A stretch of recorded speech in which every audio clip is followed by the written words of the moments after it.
Hello again, and welcome to Herd Immunity News. I'm Marcus Botzer. Today, I have the great pleasure in welcoming Mr. David Holland. David is the Reform Party candidate for the upcoming by-election in Mid Bedfordshire. That's the seat that has recently been vacated by Nadine Dorries of the Conservative Party. But without further ado, Dave, how are you, sir? I'm very well, thank you. And thank you for inviting me on. Well, it's our great pleasure. You're the first party candidate or electoral candidate for a by-election that we have the pleasure of interviewing. So here we go. This is exciting for us because there's a lot at stake in this election, not just you trying to get in to Parliament for the Reform Party, but I think this is going to give the country an indication of where Sunak's at, where Labour are at, how well Reform is doing. But can you tell our viewers and listeners, please, a little bit about yourself before we carry on? Certainly. I never intended to be a politician. I, like many other people, have sat and watched the news night after night, becoming filled increasingly with despair and despondency. And I thought to myself a couple of years ago, I'm either going to sit and shout at the telly until I go insane, or I'm going to stand up and do something about it. So 18 months ago, I was interviewed by the Reform Party and accepted as a candidate. And then in February 22, I was assigned to the Mid Bedfordshire seat, which is where I live, where I was born. I've pretty much been in the constituency all my life. And here I am. Last year, I started off by introducing myself to all the constituents by walking the constituency and delivering 50,000 leaflets, thankfully with some wonderful volunteers who joined me along the way. Otherwise, I think I'd still be doing it. But I walked over 1,500 miles myself so that I could meet as many people as possible. And as I say, I never intended to become a politician, but I think people need to stand up and take control of the chaos that is the country at the moment. And I'm one of them that think we could be running the country an awful lot better if we applied some what I consider to be basic business principles. Okay, so that's interesting. So you were actually selected for the Reform Party well before the announcement by Nadine Dorries to stand down. Yes, and I was one of the first batches after the Reform Party. I was in one of the first batches to be assigned a constituency, and knowing how close Nadine was to Boris Johnson, it occurred to me fairly early on that the house of cards could crumble at any moment, and we could be facing a by-election. And I didn't want to waste a moment's time, which is why I hit the ground running and have done everything that I can to promote the Reform Party in the constituency as much as possible, because I thought this moment might come before the general election and I didn't want to miss the opportunity. Okay, why Reform, Dave? Fundamentally, I'm a conservative at heart, but I grew up in a conservative household. There's a tribalism 30 years ago, and you kind of followed your parents' lead politically. I think most people did. Now, less so. I think people have their own minds a lot more and their own thoughts a lot more, and a lot more. They feel a lot freer to vote for the party that suits them best. But I'm a natural conservative, but I'd describe that as a small C conservative.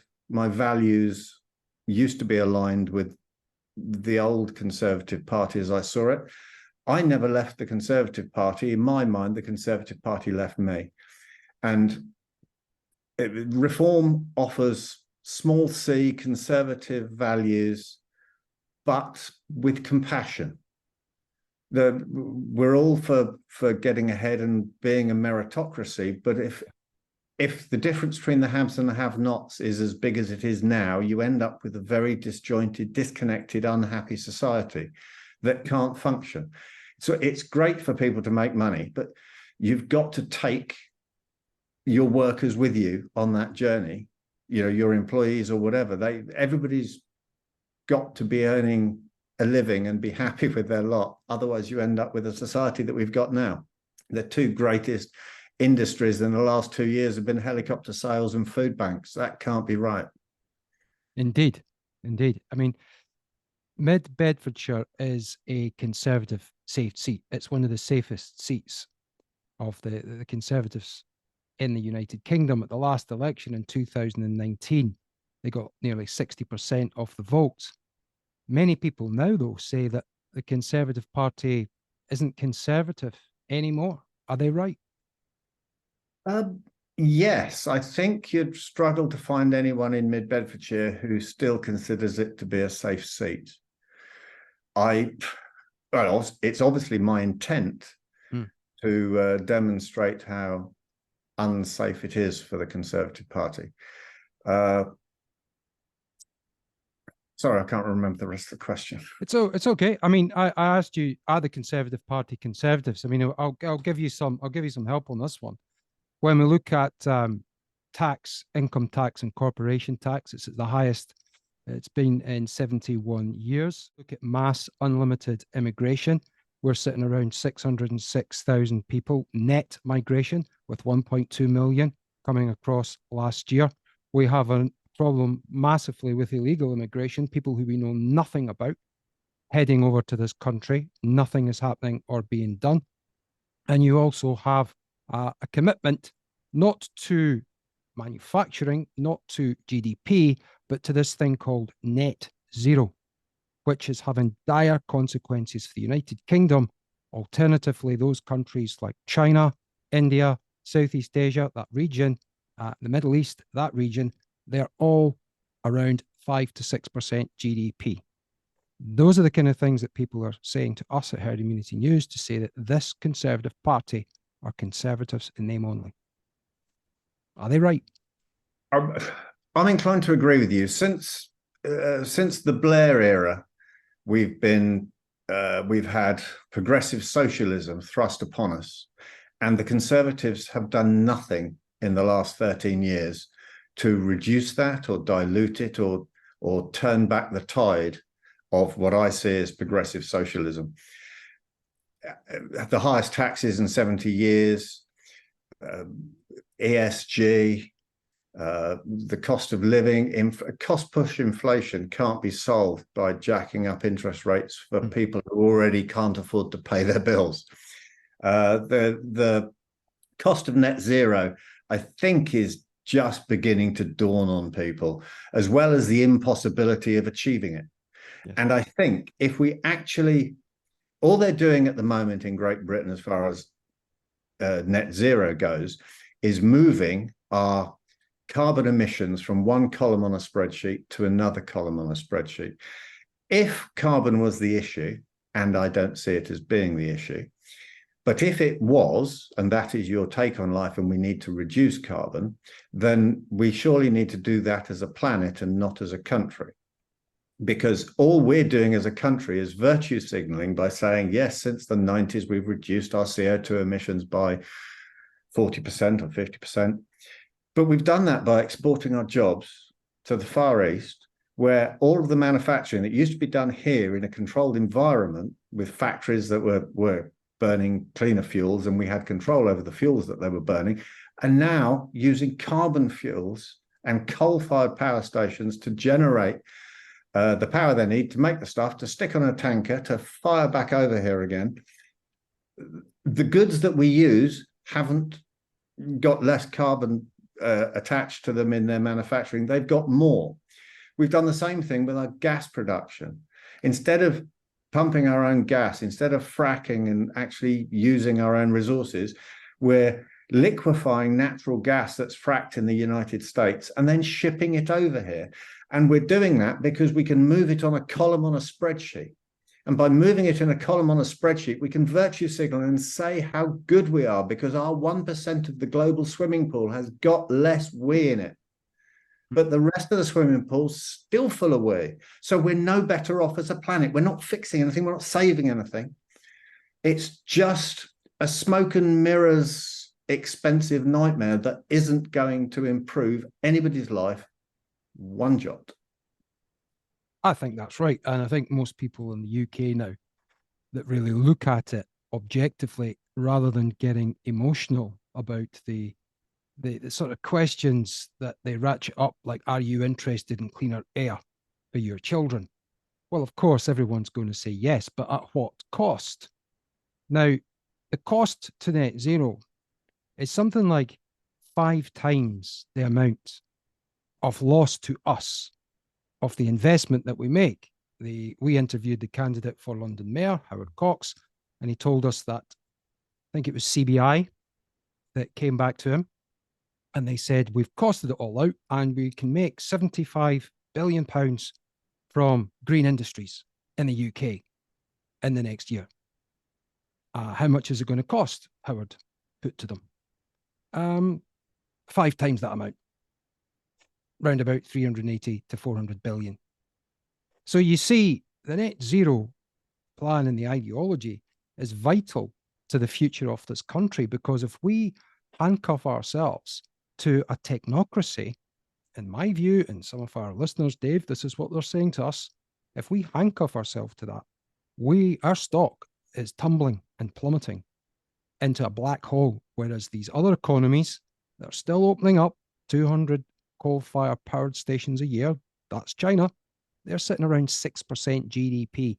We will be lucky to avoid recession over the next 2 months, but I won't go down that rabbit hole too much because I really want to ask about Mid Bedfordshire. I'm fascinated by this beautiful place. Okay. Rishi Sunak gave us 5 pledges, didn't he, Dave? He did. He said he was going to stop the boats, fail. He said he was going to get inflation down by 50%, so far, fail. He said he was going to get NHS waiting times down completely on life support.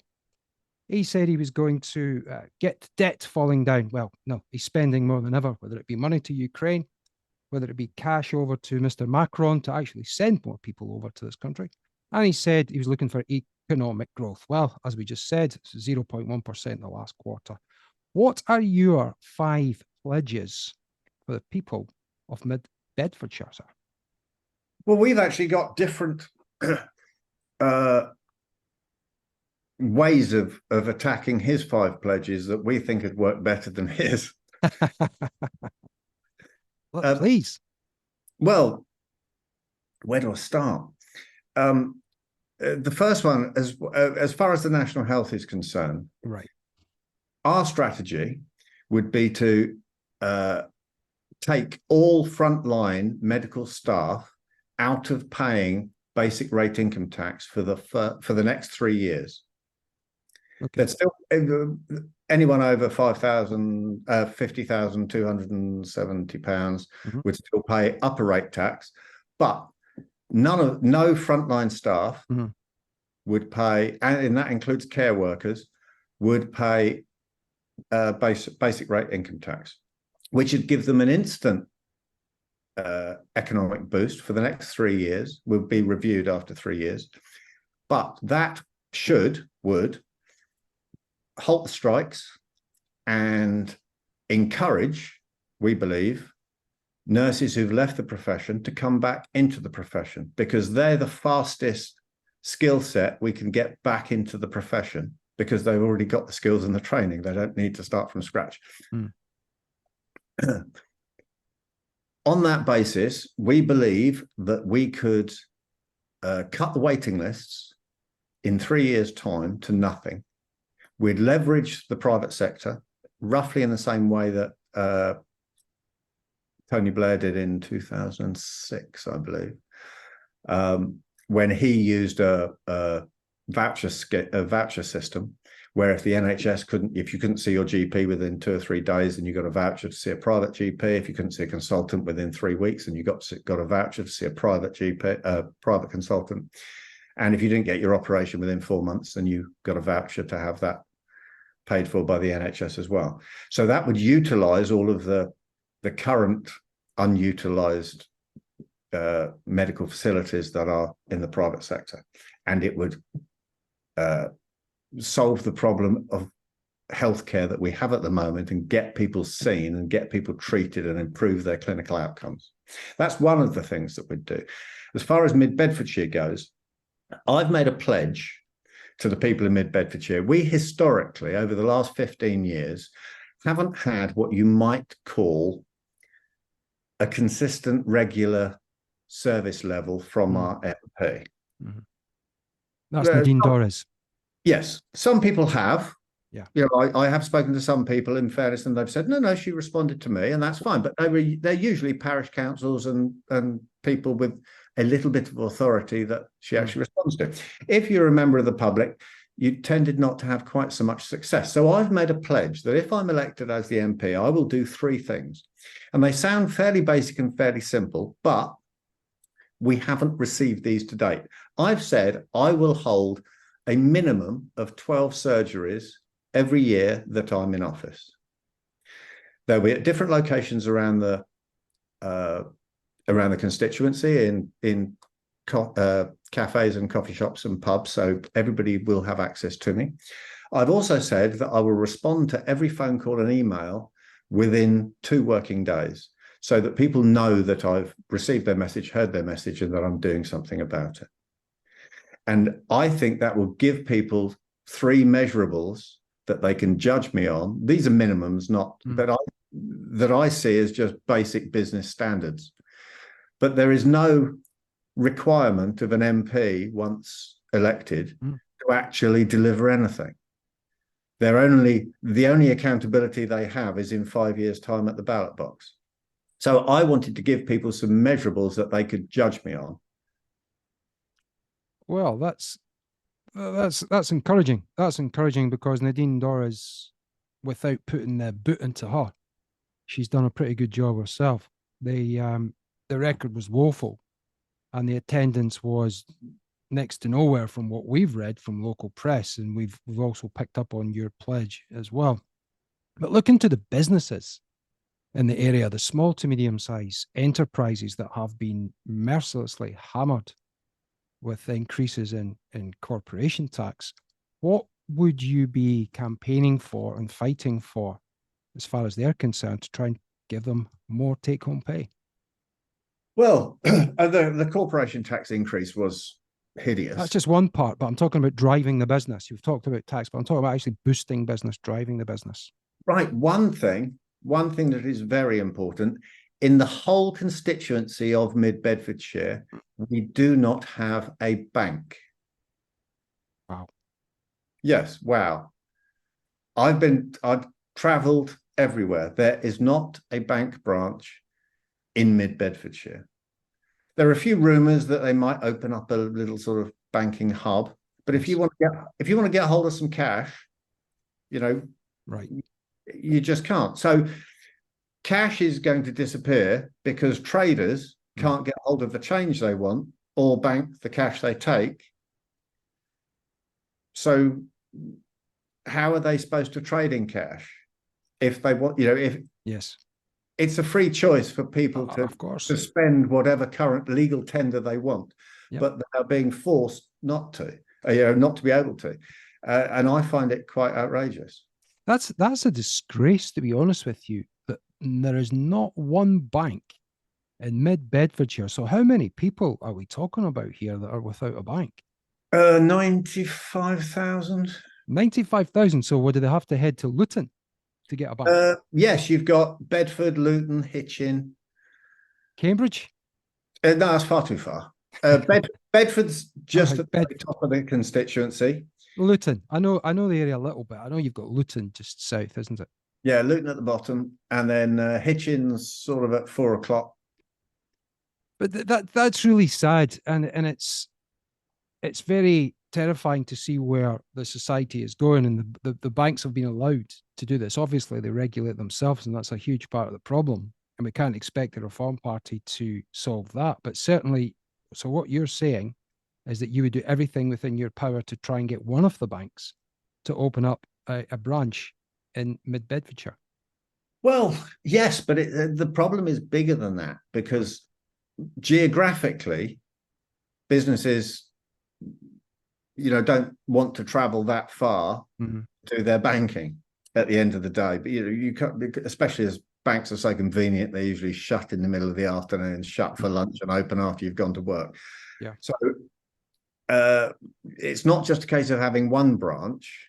If you want to still have traders accepting cash, then they need to have the ability to change that cash and to get hold of the cash in the first place. So they're forcing cash out of society. And I understand the short-term convenience of using a card to ping, but I became very skeptical when I noticed on my banking app that they measure my carbon footprint. Oh, my God. Now, why would my bank need to measure my carbon footprint? There's only one reason I can think of. On you go. Well, there will come a day, and remember that, well, I was going to say you heard it here first, but I'm sure somebody else already said it. I'll have borrowed it from somewhere I feel heard it. There will come a day when your bank will turn around and say, no, you can't buy those steaks because you've had your meat quota for the month. You can't buy that fuel because you've had your fuel allowance for the week. You can't buy that flight because you've used so many your air mileage. You can't buy that coal. You can only have this much gas a month. They've got the technology to measure what you're spending if you spend it all on your card. And I find that deeply concerning and far too Orwellian for my liking. Indeed. I mean, the social credit score is what you're referring to, and we've already seen it by the Reform Party chairman, your chairman, Nigel Farage, the expose on Coots NatWest, that because of what he said, because of his belief in Brexit, he was debanked and made persona non grata. So you're correct. Yes, and I think that's just the beginning. I think the ability once a bank ties in to loyalty cards, so they know exactly what you're spending your money on, then I think it's game over. And that's the technology exists to bang it in now. They probably aren't quite brave enough to inflict that on us straight away. But the reason I think supermarkets are pushing loyalty cards so hard at the moment is to increase the take up on them. There was a big thing on the news today that their supermarkets are inflating their prices in order to make their discounted prices look better, so everybody goes for the loyalty card version. And I think that's the beginning of a slippery slope, in my opinion, or not the beginning of a slippery slope. It's almost the end of a slippery slope. Well, we saw it during the lockdown, didn't we, with the track and trace, that everywhere you went, you were to give your details. Every shop that you went into, you could only buy certain products. Unless we forget, this came under a Conservative government, and it was backed and supported, and it was railed upon against Labour, but Labour and the Lib Dems railed against it because they wanted longer lockdowns. They wanted more restrictions. I think that's something that the people of Mid Bedfordshire would do well to remember, Dave, is how their Prime Minister is not even elected by his party membership, that the party have become unrecognisable, but they certainly were unrecognisable during the COVID lockdowns. No, the lockdowns were just as a point of interest. I every time I had to scan a thing, I always said I didn't have a phone, so they made me write my name and address and phone number down, and I used Boris de Piffle Johnson and the number 10 Downing Street phone number. I don't know whether they ever received any calls on my behalf, but it's funny you say that, because during the lockdowns, when the restaurants opened back up again, myself and my family went off to a lovely little restaurant in Queensferry. You see the beautiful the bridge, the Forth Road Bridge. I'm sure you've seen it. The beautiful big red bridge. It's beautiful. It's beautiful. Well, everyone was there, and it was amazing. She said, well, could you come this way, because the rest of the Smith family are all here, Mr. and Mrs. John Smith. And we went in, there was about 30 families, all under uncanny. But people had said, beg off, because they had just had it up to here. And I don't think that's something the good people of Mid Bedfordshire should forget about when it comes to October the 19th. And they see the names, but they see the party, and they see Rishi Sunak, and they see the damage that he's done with the cost of lockdown crisis that we have just now. I mean, it's 500 billion and counting, Dave. What are your thoughts? I'd love to say some of it was well spent, but the whole lot was just wasted. Every single cent of it, completely unnecessary, in my opinion. 37 billion for track and trace. That's 11 aircraft carriers by my reckoning.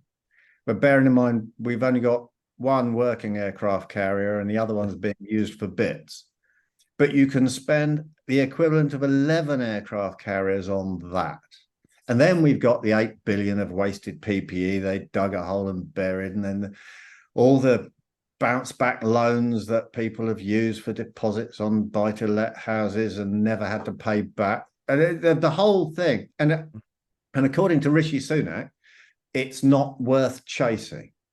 Well, I'm sorry, it is worth chasing. All of it is worth chasing. If you don't chase it, they're basically legalizing theft. They've legalized, robbery in shops. They've almost legalized muggings and street violence by not policing them either. I don't think the people of Mid Bedfordshire need reminding of everything that's going wrong in the country, because most of them, when I knock on doors, are all too aware of it. I meet so many, and I've knocked on 13,000, 14,000 doors so far, and people are furious and disappointed. And they feel, people who have been Tory their entire lives. Yes. A chap I know who lives down the road, he's in his 80s. When I first got involved with the Reform Party, he said to me, well, that's wonderful, dear chap, wonderful, good luck to you and everything else, but I'm a Conservative, always been a Conservative, always going to be a Conservative, never be anything else, because that's what I am. And he stopped me in the street 3 weeks ago and said, you've got mine and the wife's vote for this by-election. We need to send them a message, and you're it. And I'm getting that message time and time and time again. So I feel there's a step change in people's attitudes towards their historic political allegiances. And I think we're going to do quite well in this by-election. Well, indeed. And if you forget the name for a second and go by the actions and the policies, the Reform Party is the Conservative Party of old. And that is my assessment. And that's also the assessment of millions of people throughout this country. Now, that may go some way into breaking the dogma and the zealotry that people have about the name Conservative. When you are Conservative in name only, that's all you are. When you are a Conservative by another name, you are still Conservative. And that's what millions of people around the country are thinking, but they perhaps don't yet have the commitment to their convictions. What do you have to say about that, Dave? I think lots of people need to have their thoughts confirmed before they'll back them up with action.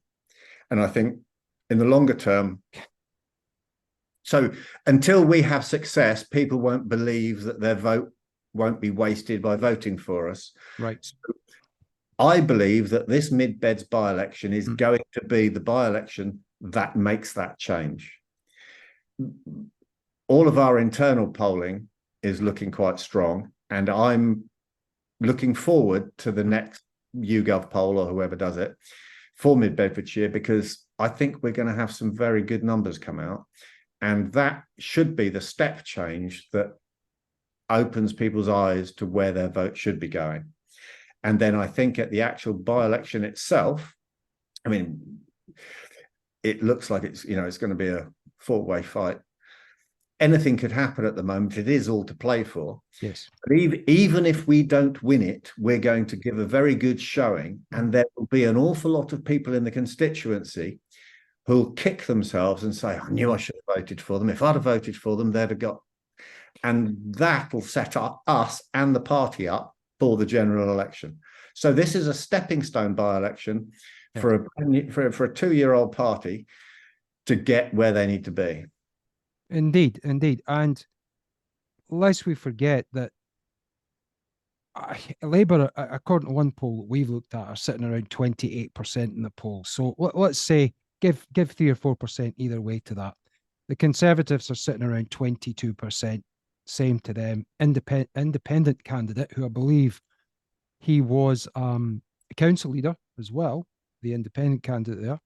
And then Libs 15%, and Reform sitting around 10 to 12, 13%. Now, turnout is going to be very important, isn't it? Because a lot of people may just have sat at home year in, year out, just thinking, oh, well, the Conservatives are going to win. I don't need to turn up. But I'm sure, what sort of things are you doing to get people engaged to believe in what yourself and Reform are saying? Well, we're being very busy. I've been very active on social media to engage with people, and it's quite nice when you then stopped in the street and people say, "You're the chap off Facebook," and it fills you with hope that everything you're doing works. Yeah. Especially when they say they're going to vote for you. Yes. Our converting dyed-in-the-wool Tories is a long-term plan, but I'm now hearing we've got conversations going across Mid Bedfordshire, which is where we needed to get to. It's not just a case of me knocking on a door or putting a leaflet through a door. It's a case I knock on doors and someone will say, "Oh, we were talking about you over dinner last night. So and so said he'd been to your event at XYZ or he'd seen whatever." And people are, my videos on Facebook are getting real world viral activity because people are, people who aren't on Facebook are being shown my videos on their phones. Yes. So people are actively sharing and promoting the Reform Party who a year ago wouldn't have been doing so. So I think we've made a step change in the on the growth pattern of where we are in terms of everybody knowing who we are, which was one of the first things we had to do. It's one of the big advantages the other parties have is that everybody knows who they are, whether you vote for them or not. We'll be going into this by-election and there will still be some people, I don't know how because I'm trying my hardest, but there will still be some people who haven't heard of us.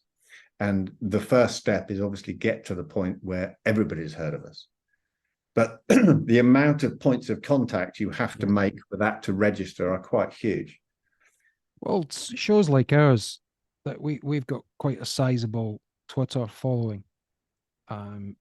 YouTube account is growing. We're interviewing as many candidates as we possibly can because of that very fact, Dave, is that the smaller parties don't really get much of a chance to come on and put their case forward to the electorate. Now, you can do a noble job and your great team of supporters for the Reform Party go knocking doors, but it's nothing like being on TV, being on telly. But there's been some amazing campaigns in the history of, we'll look at the Brexit Party in the north of England. You guys came close in 3 or 4 seats. You really scared Labour in particular in actually winning. And you know, there are heroic efforts by, as I say, 3 or 4 candidates. Some of them I know very well. And it can be done, but as you say, you've really got your work cut out for you. But there's never been a better opportunity, a lot of people will say, because of the dire state Rishi Sunak and the Conservative Party are in. I mean, they really are like a sort of dead man walking. And they don't seem to be. It's once you get into that reactive loop where you're not setting the agenda, you're just firefighting.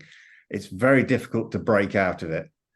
And it seems even harder to break out of it if you're not really trying to break out of it. And they just look like they're treading water at the moment. They look resigned to losing. I don't really. They do. They may as well call a general election now because they're just wasting everyone's time. From our point of view, there is that perception that I think we're going to get close and going to make that step change that I think will Sure. put us on the map. Mhm. And we're very lucky that this by-election is a free election, because people can vote with their hearts and for what they believe in, rather than voting against voting against the worst option that they don't want in. And they're not going to risk a Labour government in the short term by doing so. So in terms of sending a message to Parliament, I think we've got the perfect opportunity for people to do that. And we seem to be getting an awful lot of support for people who are willing to do that. Indeed. I mean, what do the voters say when you're doing the rounds? What do they say about mass, unlimited, unfettered immigration? That's one of their biggest issues. I'd say cost of living is actually the biggest issue, but kicking the can down the road with this nonsense Rwanda distraction and the barge and none of it. All this government has done for years is tinker around the edges with everything. They won't actually attack any problems. And many areas of our lives need fundamental restructuring. Our border control needs fundamentally restructuring. In 2022, at the beginning of the year, we had a NHS nurse shortage of about 50,000 nurses. We then let 606,000 people into the country with visas on a points-based immigration system. And at the end of the year, we still had 50,000 nursing vacancies. So the points-based immigration system clearly counts the wrong points. If we're supposed to be bringing in doctors and scientists and nurses, and the skill sets that we need is what they keep telling us, but it's clearly lies, because they're not. If you had a 50,000 nursing shortage and you knew that this year it would be 100,000, surely in that 606,000, you'd have at least 100,000 nurses, maybe even 150,000 nurses. So wouldn't it be a nice problem to have? We've got too many nurses looking after people. Then we'll work out how we deploy them. But that's not how the government thinks. So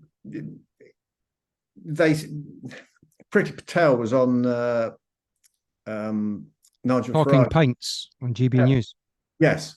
And she was saying, oh, no, it takes time for this points-based immigration system to work. We need to see who's coming in before we can work out. And you think, it's just smoke and mirrors nonsense.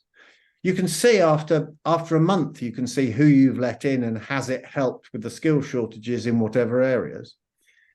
And you can actually react. They come up with an idea and then wait a decade to find out how badly it's failed. And it's no way to run a country. That we could be doing so much better than we are. Nobody will attack the NHS because it's a sainted deity that you're not allowed to touch. And it's been given an aura of invincibility, of what a wonderful thing it is. It isn't. I know the nurses and the doctors who work in it. Some of them are absolutely amazing people. In fact, I think most of them are utterly amazing people. But the end result isn't what we deserve. We have people walking around with clipboards counting all the wrong metrics. When you go to A&E, they count how quickly you get seen by a nurse or a doctor. So in order to get that under 4 hours, they triage you, which basically just checks you're not dead or about to die, and then they'll leave you there for another 6 or 7 if you're not urgent. That doesn't matter. The number they're measuring is irrelevant. When you turn up at A&E, the only metric that matters is how long does it take you to either be put in a hospital bed or to be discharged. If they measured those metrics, then you could actually work on improving those metrics, which are the only ones that matter. The amount of people who sit on trolleys in corridors for 2 days waiting for a bed to become available. And why did we used to have 340,000 hospital beds in 1990, when we had a population of 56 million people. Now we've got a population of 70 million, and we've got 130,000 hospital beds. That's right. Now, I'm not an NHS expert. No, but you can count. But I can count, and I know that people still get ill. So if the population goes up by 20%, why would you get rid of 60% of the beds? None of it makes any sense. They're either willfully negligent or they have complete and utter malevolent thoughts towards the British population. Now, pick one, But even if it's down to incompetence or if it's actually malevolence, it's a distinction without a difference because the end results are exactly the same.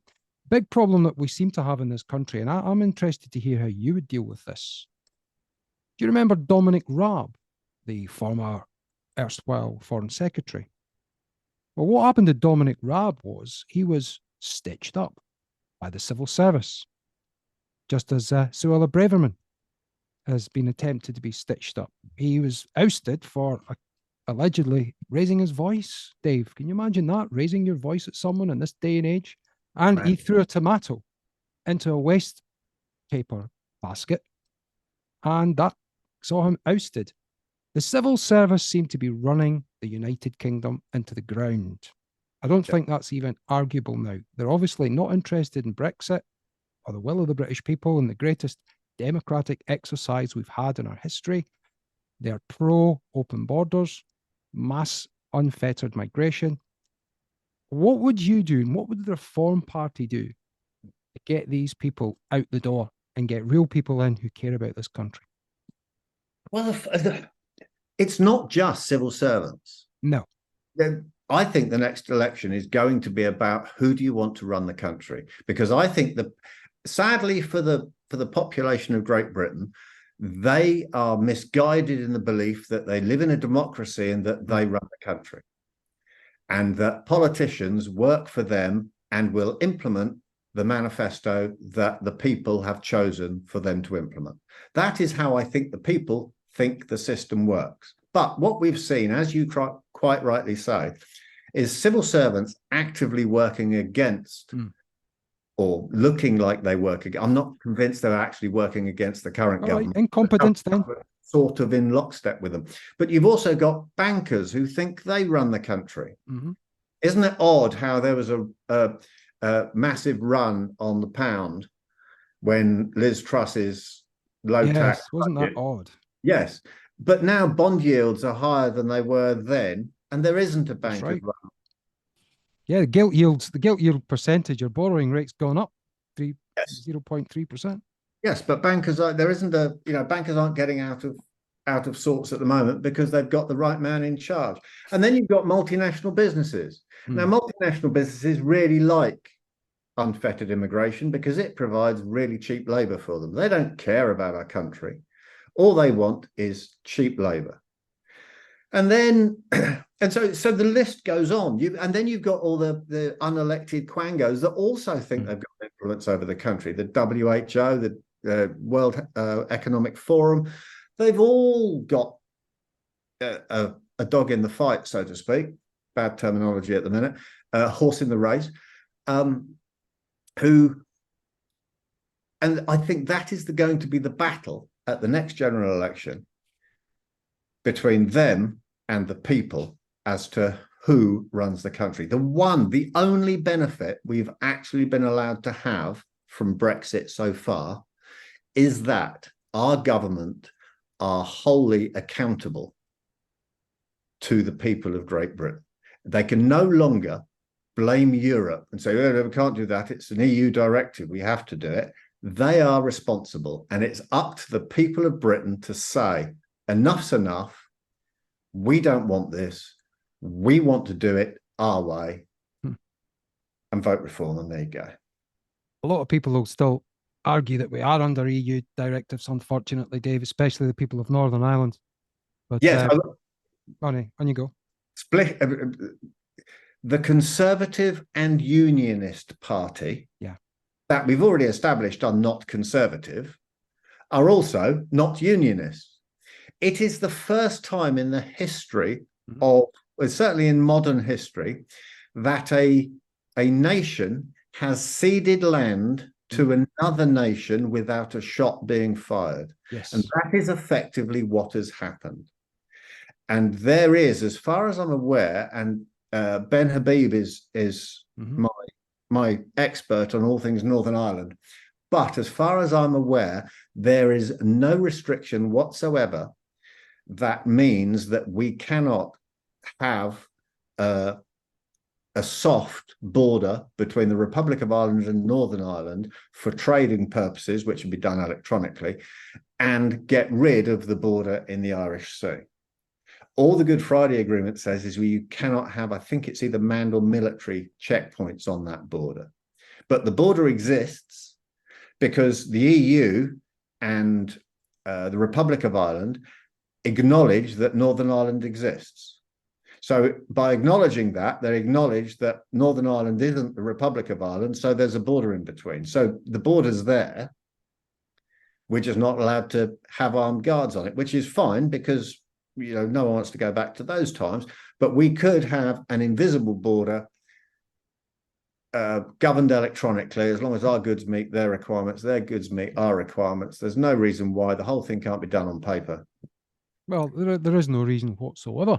But as you can see, Conservatives, well, hopefully the Conservative voters of Mid Bedfordshire will see that under Boris Johnson, well, I can't really say under Liz Truss because she was only there for the blink of an eye, wasn't she? She got 49 days and then she was shafted by the markets and then she didn't have the bottle to fight it out. So she collapsed completely. So let's just put her off to one side if that's okay, the paper mache queen. Let's look at Rishi Sunak's track record. Now, for Northern Ireland, he, under the guise of trade, basically annexed off a part of the UK, as you correctly say, without a bullet fired. This was almost kind of like an economic Falklands War, in which Sunak took to the knee as quickly as he possibly could. And as Ursula von der Leyen calls him, dear Rishi. Well, it is dear. He's dear to the EU, the UN, the World Economic Forum, but not to the people of this country. And then he's just signed us up to a scientific project, a scientific alliance that's going to make any potential next pandemic, whenever that happens, a lot of people predict it will happen again very soon, that the World Health Organization will have complete control over the courts in this country when it comes to pandemic response. I mean, this guy is completely clueless. He's not even elected by the Conservative Party. We're really looking like a banana republic here, Dave. Oh, I totally agree with you. I totally agree with you. And it is my feeling from the constituents that I talk to that enough people are angry and upset about it that they're actually going to do something. It seems impossible to me. I mean, I go through phases and I think, well, it's impossible that we're going to win this. You know, it's been a Tory seat for 91 years. It's impossible that we're going to win it. Then you talk to enough people and I'll come home and think it's impossible that I'm actually going to lose. So I swing from one extreme to the other because you talk to people and they are all so angry. But yeah, I have no doubt that some of those people will be really angry. They'll get in the ballot box and go, oh, I'm a Tory, and they'll put the cross in the box. But I'm relying on human nature, especially as it's a by-election and they can actually vote with their hearts and with what they believe deep down to be right, that people will stand up and be counted. And I believe in human beings and I believe in their common sense. I think that's right. And there is only so much you can do as a candidate and as a party. You can give all the statistics, you can cite all the cases, we can hear the testimonials from the locals that you so brilliantly portray for us. And you put us right there on that doorstep talking to the couple that are frightened about mass immigration, about their towns becoming unrecognizable, about the capacity being greatly reduced by people from overseas that we know nothing about. Now, we want to be humanitarian. We want to try and look after everybody and put our arms around the world. But that's not an infinite well. We have people in this country, almost 8 million, who are waiting for treatments. There are people of all ethnicities, all religions, all creeds, all sexual persuasions that are looking for help. But they can't seem to get it into their heads. They don't seem to want to get it into their heads. There are none so blind as those who will not see, of course, Dave. That open door, mass migration, will kill people in this country. Are the voters getting it? I think so. I think people are genuinely frightened about the speed of change in this country. Usually one thing changes at once. So you either get mass migration whilst everything else is ticking along, or you get, a housing boom, or you get an economic boom, or whatever. But for everything to be going wrong at the same time, it's very, very rare that you can look around a country and see nothing that is going well. I mean, I can't think of a thing. There is one thing.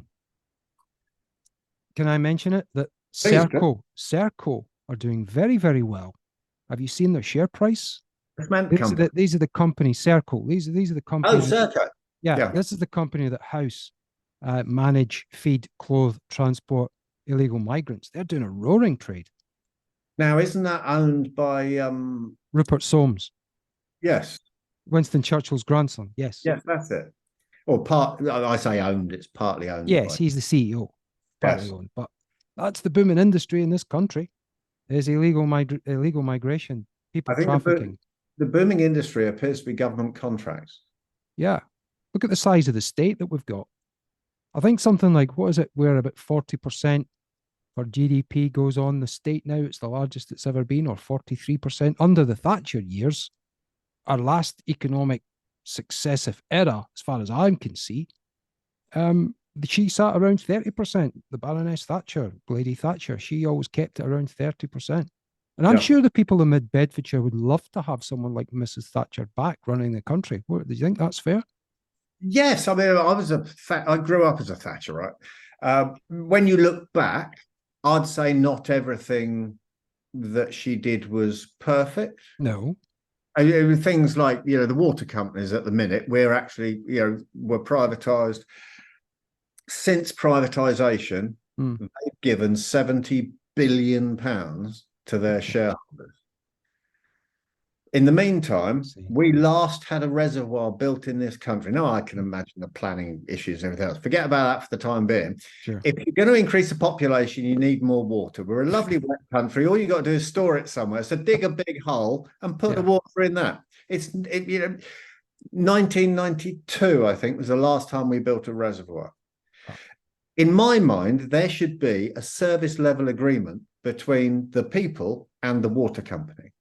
If we have to have a hosepipe ban because they've got too many leaks and haven't managed the water properly, they should not be allowed to pay a dividend until there isn't a hosepipe ban. If water companies pour raw sewage into our waterways, they should not be allowed to pay a dividend. They should have to invest in their own infrastructure. But now they've taken that money out and they're turning around to the government and going, we need some help. Somebody, whoever wrote those contracts, should not be in the House of Lords. They should be in the big house. Yes. Doing hard time. But they get rewarded. Don't get me started on the House of Lords. That's no. I won't get you started on the House of Lords. And we'll just quickly say to anyone, I think the Reform Party's stance hasn't changed for a while, and they would like to abolish the House of Lords. Is that correct?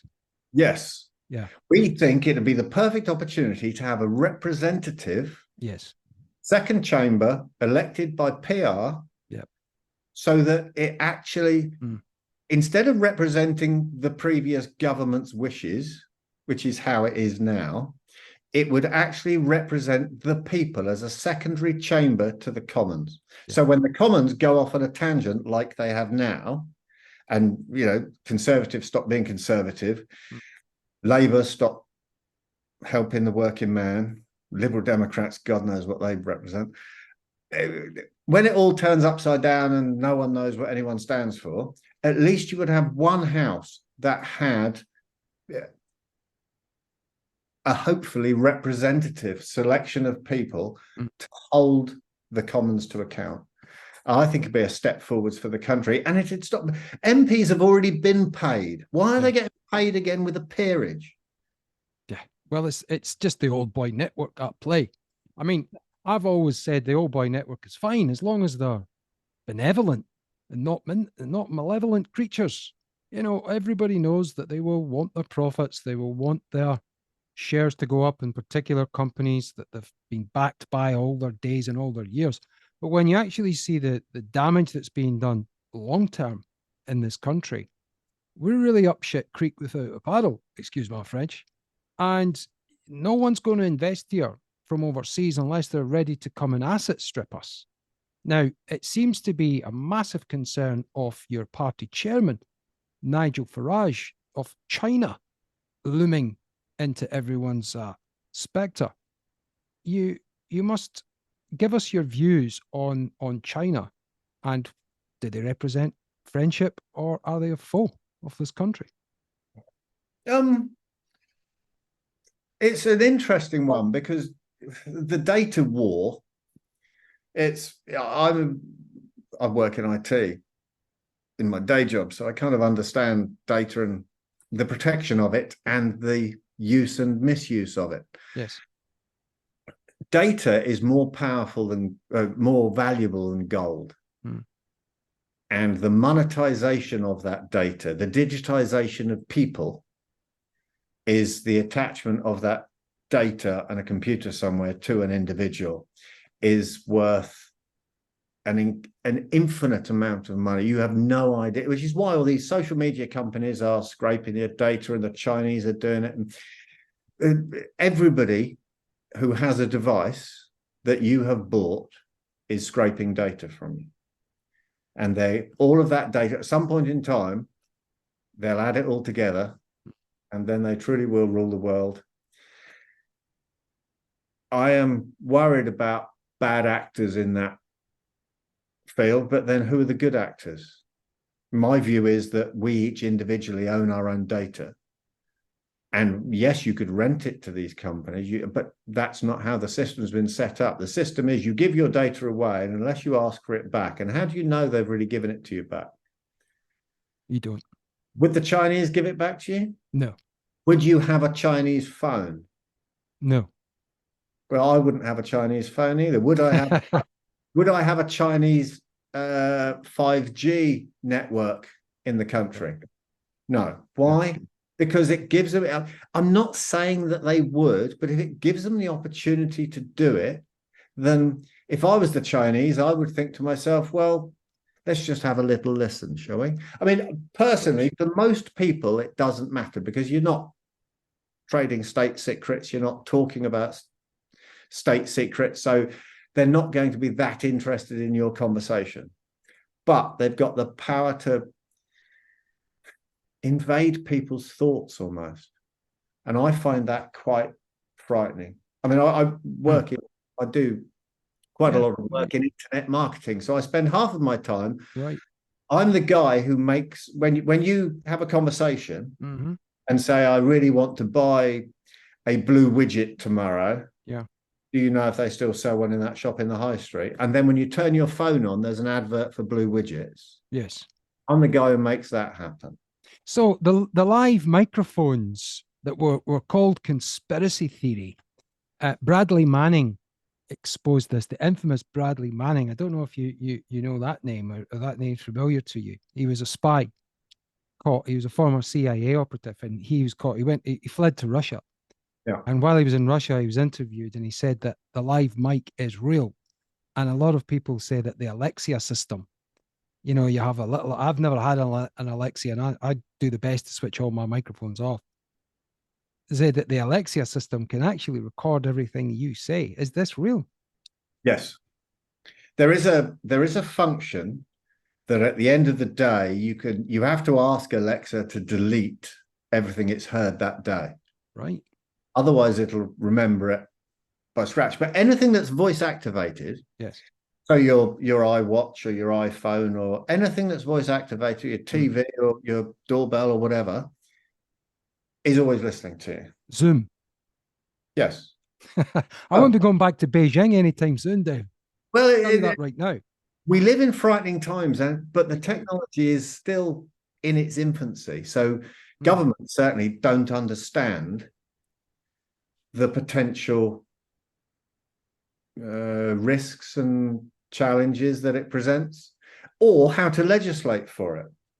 So, you know, they brought out GDPR legislation a few years ago, which sort of helps protect people a little bit, but it doesn't give people control of their data. you should be able to, and how it may work, I don't know. You should be able to say, right, I don't want anyone to hold my data, press a button and your data is all deleted everywhere. But how you would connect all those companies up, the network required to do that would be beyond the wit of man, I would venture to suggest, which means you have to do it all individually. And who can remember who's got, when you go on a website, half the websites in the world will be listening to you.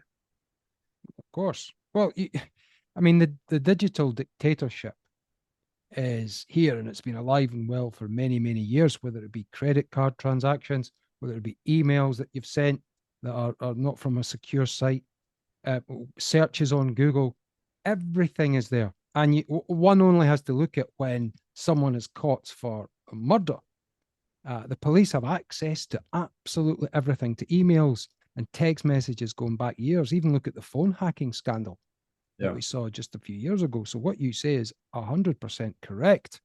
But voters and people in this country, anyone that follows the news, current affairs and politics, is very concerned about central digital bank currency. This is in a cashless society. Now we know that Nigel, GB News are fighting to keep cash. They have a campaign going on right now to keep cash. And they've actually been warned by, I think it was Facebook or I think it was Facebook or YouTube, that they will not be allowed to continue to do this. It's insane.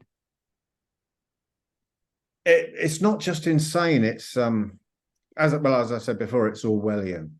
The Western world has clearly got a plan, and they all seem to be in lockstep. And strangely, they've all been in lockstep. Do you remember that?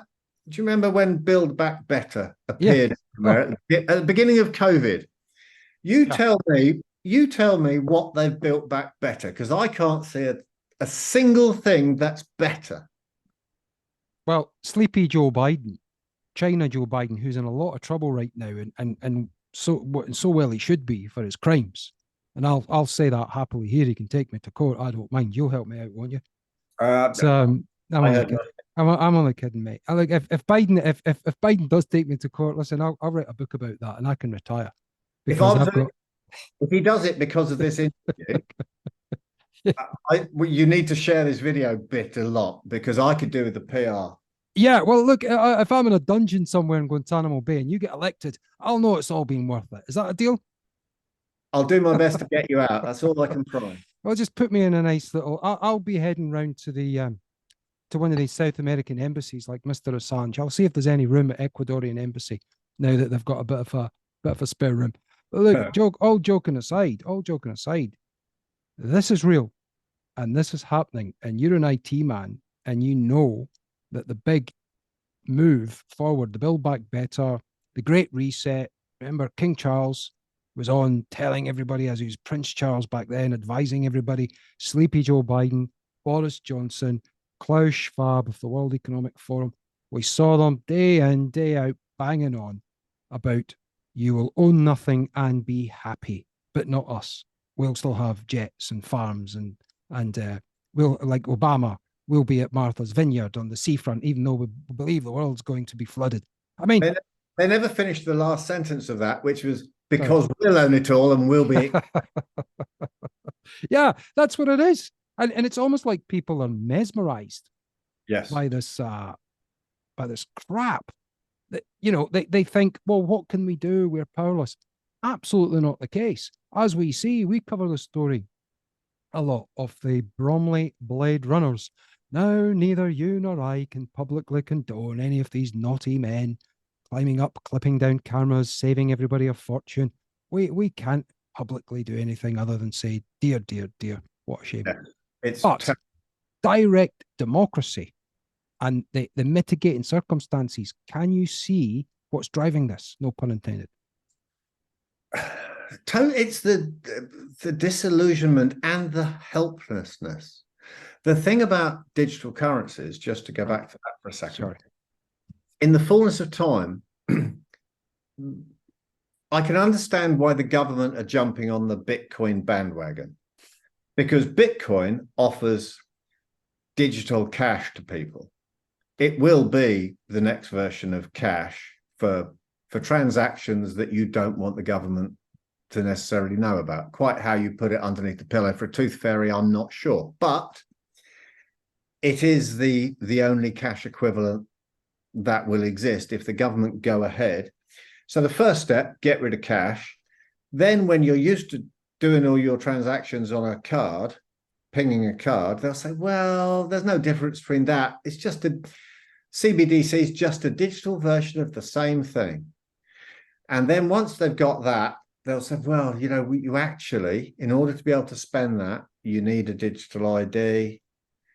And then by which time, so it's all, the mission creep is just one innocent step after one innocent step after one innocent step. And so far, they've kind of been selling it as convenience, even though it isn't. So people, don't have to go and get cash out of a wall to buy what they want to buy, so they can just ping it. But the way cash depreciates with the bank transactions when you're pinging it is the one the banks are making so much money, that and the fact they're sacking everyone and get rid of their branches. People increasingly are seeing the world for what it is and the government for what it is and what it is doing to us. I grew up in a world where governments used to do things for us. Now, this government especially has done things to us. And because people don't fight back, because we don't don our yellow vests and go out and burn cities down every night, the government think they can get away with it. And so it's almost like a daily announcement of the next stupid idea they've had or the next step in their agenda to get where they want to go. I'm sure they have a meeting every night. Go, well, they put up with that, so let's do this bit. And it just goes on and on and on. But I can smell the growth of a movement, and it's growing quickly. Indeed, and that's why we're covering the Blade Runners so very closely. This movement started in Bromley in Kent, an area that I lived in for 10 years, and I know it very, very well. And I've covered the story because it's civil disobedience. It's peaceful, it's passive. No one is being hurt directly. No one's lying in a road. No one's blocking an ambulance. No one's stopping someone from picking up their children or attending their appointment like the Just Stop Oil lunatics. Yep. These people are completely different. They are doing this out of necessity. They are doing this because they've gone through the courts, they've gone to their MPs, they've gone to their councillors, and they've had net zero results. The Imperial College London, now this is all on the record, were paid £800,000, nearly £900,000 by TfL, Sadiq Khan. This is all taxpayers' money. It's all on the record. They claimed that 4,000 people a year were dying from vehicle pollution from petrol and diesel vehicles. A freedom of information request that was done by the party leader of your party leader, Richard Tice, was one of the people who managed to brilliantly get hold of this information to say that it was one single person. Yes. On the lie, on the flawed narrative, drivers in London were going to be stooked up to £400 million a year. No wonder the people have said, especially in the expansion zone, that's not good enough. I'm not having it. Goodbye, cameras. Try stopping us. Here we go. That's happening, and it isn't going to stop anytime soon. Totally. I mean, I love maths because you can make it say anything, but the maths that they used to work out the 4,000 deaths a year it was almost beautiful. It was so stupid. Because I think the Imperial College report said something like the pollution was going to reduce average life expectancy by 15 minutes. Yeah. They added the 15 minutes up, multiplied it by 10 million people, and then divided it by 74 years or whatever the average life expectancy is, and said, well, that's 4,000 people are going to die then. And which is... it's almost an abuse of numbers that should be imprisonable. It is. But he sort of thought he was right, which I really admire him for. No, I admire his... It's like admiring a thief for clearing out a pensioner's bank account, isn't it? It's exactly It's exactly the same. Why don't Oh, they clear out the tubes?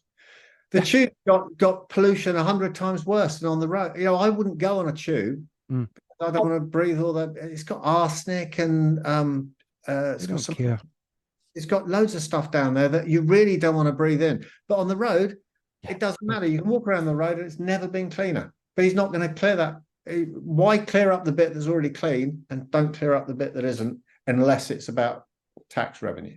Well, the people of the expansion zones, like particularly in Kent, they would rather just have nothing to do with Greater London. They'd rather just be Kent, and they don't want anything to do with the London Assembly, TfL, any of these people. And there's massive moves on right now. And when you talk to them, and I've gone down and spoken to these guys in Bromley and Orpington and Down and places like that, they're having none of it.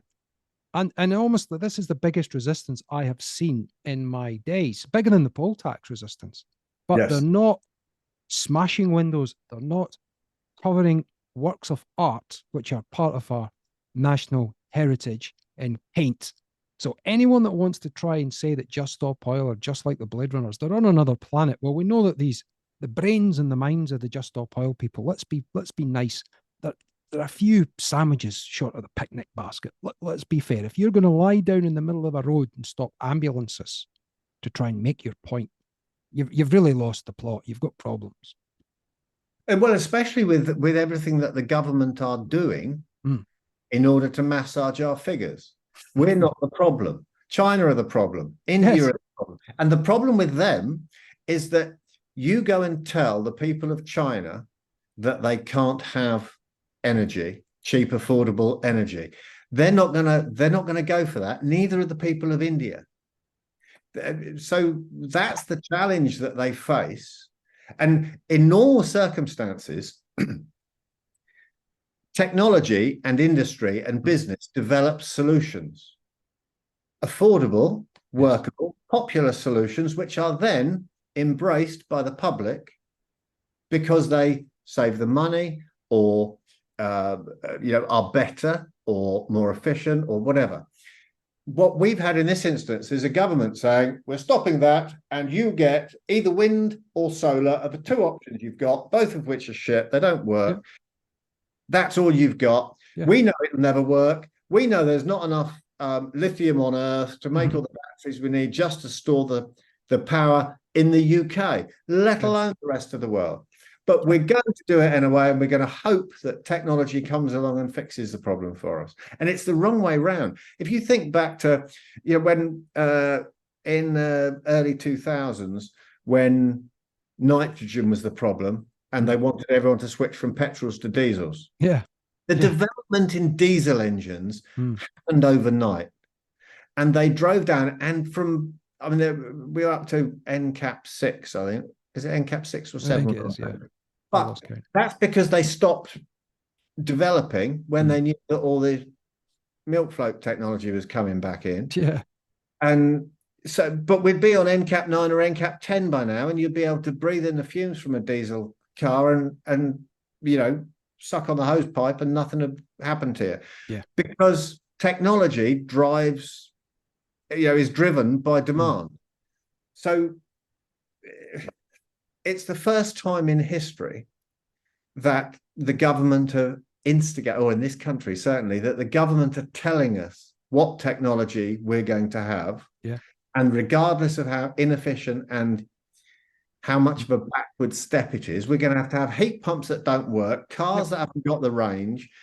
And none of it makes any sense at all. We're just stepping backwards, and our lives are supposed to get better. That's right. I mean, people have been pushed into a corner, and that's what's happened to the Blade Runners. These are a group of people, from what I've heard from my sources, are law-abiding people that have got clean criminal records completely. They are doing this for the good of their communities, for the good of their own businesses, and they recognise that if they go in London, as you've seen in Bristol, Manchester, Liverpool, Birmingham, Glasgow, plans for Edinburgh and beyond, so on, it's going to be ULEZ UK. Now, one of my favourite people in the UK is Howard Cox, because he reminds me of your traditional old school common sense businessman, right? And he understands how the important vital role of fossil fuels and fossil fuel powered vehicles to the well-being of our country, to every single function, government, and to our life expectancy. You never hear people talking about life expectancy through poverty. We will be poorer as a country. There is no doubt about that, unless we take radical, drastic action and grab back the levers of control. What are your thoughts? Firstly, you're totally right about Howard. He's an amazing human being. He came up to an event in Mid Beds last Sunday and was very kind to take the afternoon off because he'd been at a ULEZ demo in the morning. He's a busy man. Yeah, he's incredibly busy, but he also seems to have boundless energy. Yeah. I really admire. He made no bones about the fact that, as you say, ULEZ will expand everywhere unless people say no. I believe it is the go. It's certainly Sadiq Khan's poll tax moment. The polls, I saw a poll that said 35% of people in London like ULEZ. But I assume there are 35% of people who either don't drive or can't read or didn't understand the question. Yeah. You know, we already pay road tax. We already pay fuel duty. We already pay in London congestion charge. Mm-hmm. So it's too complicated to drive in London now, even if you wanted to. But if they want to charge us per mile, which in theory I'm actually not totally against, if they got rid of all the other taxes. Yeah, right. Yeah, but they're not going to. No, but if you got rid of all the other taxes and said, look, we're going to fund the road network like this. Every mile that you drive, you'll get billed, you know, the same as when you're in Spain or Portugal and you get a little pinger that goes underneath the gas. If they got rid of all the other taxes and said this is a new way of funding the road system, then I could see an argument for it. But they don't. They just keep jacking on tax on top of tax on top of tax. And that is what's criminal about it. I mean, if you lived in London, you're a tradesman.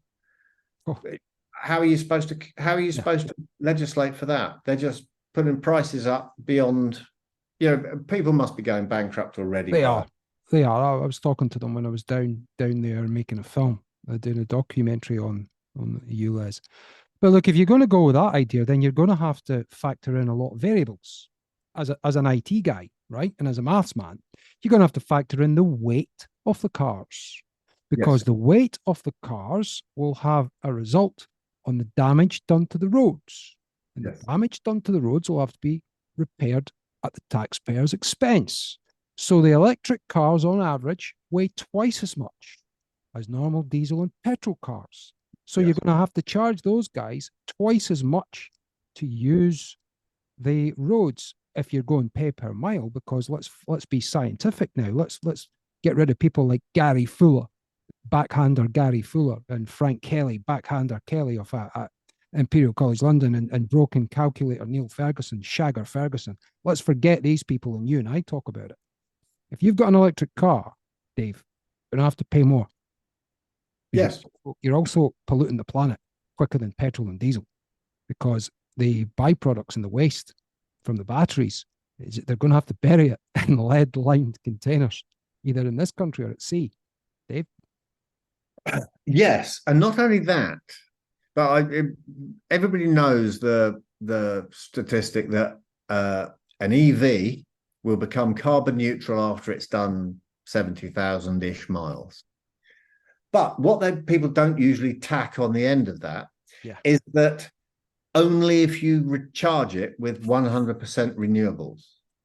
If you plug it into your house, and I don't care who your contract's with, it's the electricity coming through your, just because you've got an account with Octopus Energy who say 97% of their energy is green, it can't be, because the energy coming through your, out of your plug sockets comes from the same place mine does.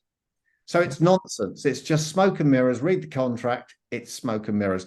So unless you've then got, and you're only allowed to put 16 solar panels on a domestic property. and have, I can't remember how big the battery is, but if you want to run a house on that and charge a 7.2 kilowatt car on that, you can't do it.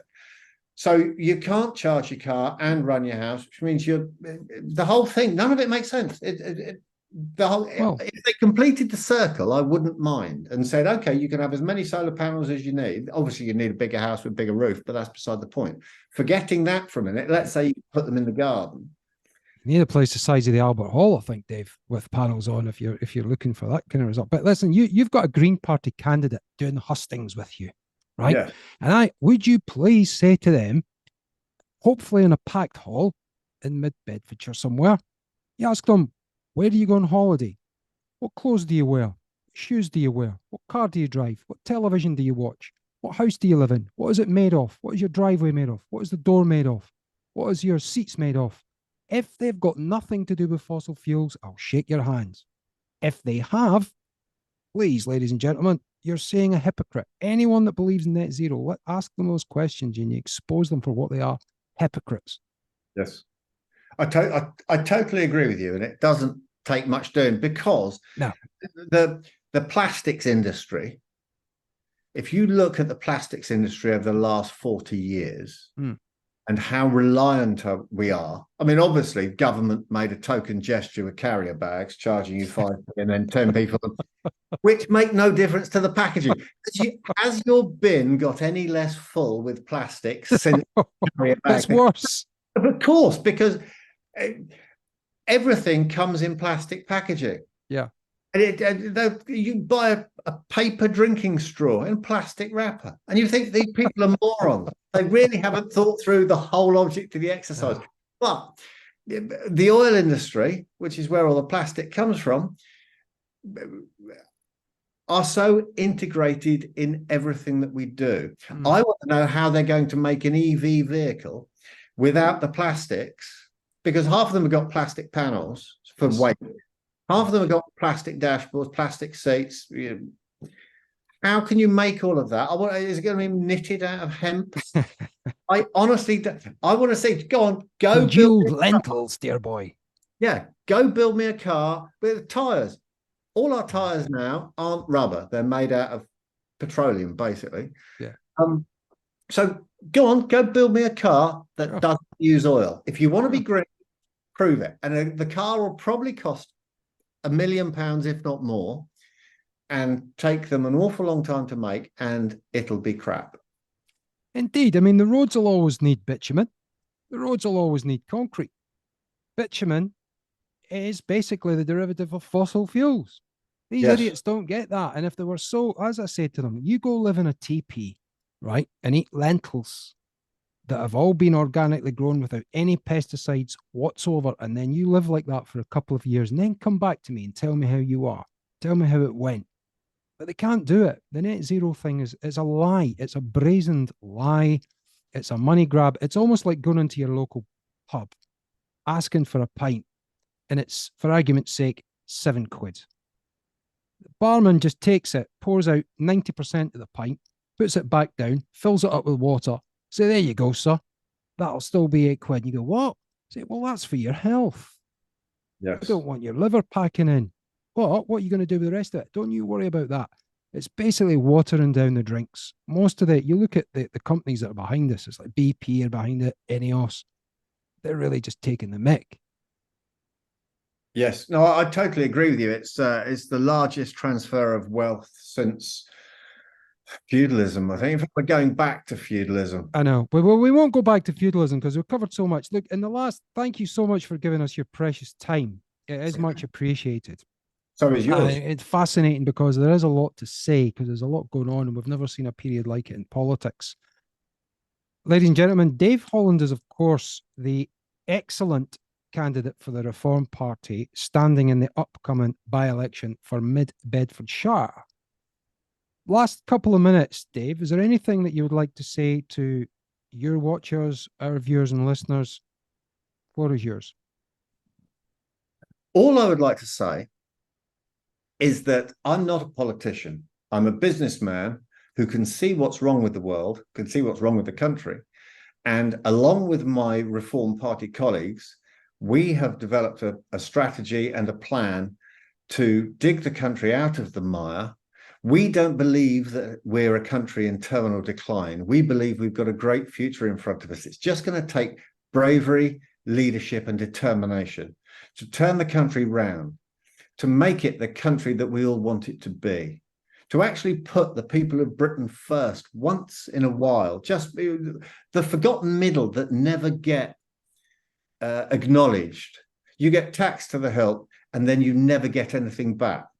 Well, life shouldn't be like that. We should live in a fairer kind of society where you actually see some return on your investment, where you can see a doctor, where you can actually find a dentist, where you don't have to wait until you're terminally ill, until your operation happens, and then have it cancelled because it's too late for you anyway. That we shouldn't live in that world. If you go to some countries abroad and say we wait 3 or 4 months to see a consultant, they'd laugh at you.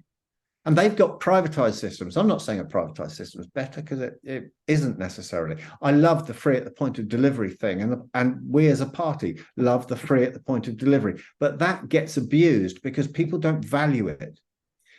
The wasted GP appointments that people don't turn up, they make an appointment because they think they might be ill in 2 weeks' time, and then they're not ill, so they just forget about it and go shopping instead. Those we have to tighten up on, because then the people who are waiting 2 weeks with something serious will get seen in a week. So we could make so many differences and end up with better clinical outcomes. We could have a happy, healthy society. It sounds frightening. We could eat better. We could just look after ourselves better. But there is so much we could do, but we need to grasp the nettle. We need stronger leadership in this country. People who actually believe in a sovereign UK and the benefits of being a sovereign UK. And that's what we're standing for. That's what I'm standing for in Mid Beds. For a better future, a more accountable future. I will be your public servant. That's what I'm standing as. So if you live in Mid Bedfordshire, you will have my phone number. If you need your MP, you'll be able to ring me up. There aren't many candidates saying that. You'll always have a firewall between you and them. Not with me, you won't. So come October the 19th, vote Reform, vote Dave Holland. Thank you very much. Well said, sir. Very well said. And on that note, thank you very much for appearing on Herd Immunity News, and all the best with the upcoming election on October the 19th. We will leave all the links, ladies and gentlemen, how to get in touch with Dave or anyone from the Reform Party. Dave, thank you very much again. Cheers. Thank you, boss. That's absolutely fantastic. Really appreciate it. Thank you, sir. Thank you. Bye-bye.